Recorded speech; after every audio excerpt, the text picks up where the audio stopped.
Paniningil ng MWSS ng 845 million pesos para sa pagtatayo ng Kaliwa Dam, sinita ng Commission on Audit. Sa kanilang 2022 audit report, pinuna ng COA na hindi lang daw sobra-sobra ang siningil ng MWSS sa Maynilad at Manila Water, labag din umano ito sa concession agreement ng mga water concessionaire.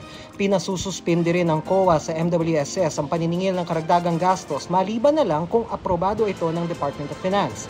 Sagot naman ng MWSS, alinsunod ang kanilang siningil sa Memorandum of Agreement para sa pagtatayo ng Kaliwa Dam na pinirmahan din ng mga water concessionaire.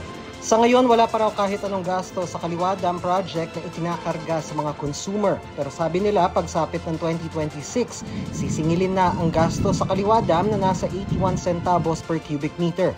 Tumanggi muna magbigay ng pahayag ang Manila Water at Maynilad.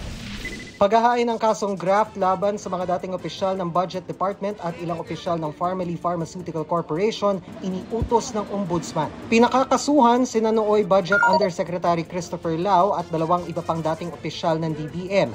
Pinakakasuhan din ng ilang opisyal ng Pharmally, kabilang ang magkapatid na Mohit at Twinkle Dargani. Batay sa resolusyon ng Ombudsman, nagsabwata numano ang mga respondent para ma-award ang mahigit 4 na bilyong pisong kontrata para sa RT-PCR test kit sa Pharmally, kahit na may ibang kumpanya na kayang isupply ang mga ito sa mas mababang halaga.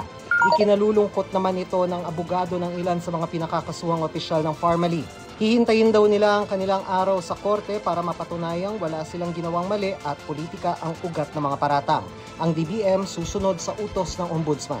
Para sa GMA Integrated News, Dano Tingkong ko ang inyong saksi. Mga kaibigan, samahan niyo kaming saksiyan ng mga balita.